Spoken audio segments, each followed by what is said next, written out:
அஸ்ஸலாமு அலைக்கும் வரஹ்மத்துல்லாஹி வபரகாத்து. பயனுள்ள ரமலான் நிகழ்ச்சி தொடரின் 2வது நாளுக்கு உங்களை வரவேற்றுக் கொள்கிறோம்.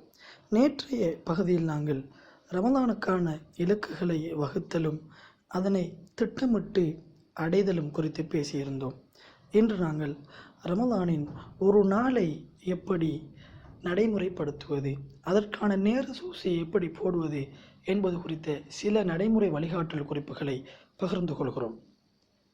உங்களுடைய கையில் ஒரு குறிப்பேட்டை வைத்துக் கொள்ளுங்கள். அந்த குறிப்பேட்டிலே உங்களுடைய நாளாந்த ரமலான் நேர சூசியை நீங்கள் எழுதுவதற்கான அமைப்பை ஏற்படுத்தி கொள்ளுங்கள். அந்த குறிப்பேட்டிலே நீங்கள் செய்ய விரும்புகிற எல்லா வேலைகளையும் நேரத்தோடு குறித்து கொள்ளுங்கள். உதாரணமாக, குர்ஆன் ஓதுவதாக இருந்தால், புத்தகம் வாசிப்பதாக இருந்தால், தாய்க்கு உதவுவதாக இருந்தால், அல்லது பிள்ளைகளுக்கு உதவுவதாக இருந்தால், அல்லது ஒரு சமூக சேவையாக இருந்தால், எதுவாக இருந்தாலும் அதன் ஆரம்ப நேரத்தை குறித்து கொள்ளுங்கள். அடுத்ததாக, ஆரம்ப நேரத்தை குறிப்பது போன்று அந்த வேலை முடிவடையும் நேரத்தையும் நீங்கள் துல்லியமாக வரையறை செய்து கொள்ளுங்கள். நேரம் குறிப்பிடாமல், நேர வரையறையின்றி எந்த ஒரு வேலையும் செய்வதாக நீங்கள் முடிவெடுத்து விடக்கூடாது. ரமதான் காலத்தில் எந்த வேலையாக இருந்தாலும், எந்த அமலாக இருந்தாலும், அது எப்போது தொடங்கி எப்போது முடியும் என்பது உங்களுக்கு மிக தெளிவாக தெரிந்திருக்க வேண்டும்.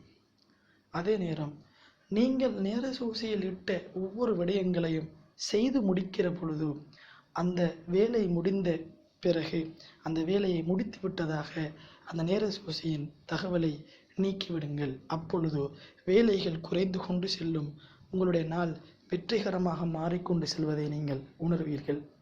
இறுதியாக, தூங்குவதற்கு முன்னர் அந்த நாள் வெற்றிகரமாக சென்றிருக்கிறதா என்பதை உங்களுடைய குறிப்பேட்டை எடுத்து பாருங்கள்.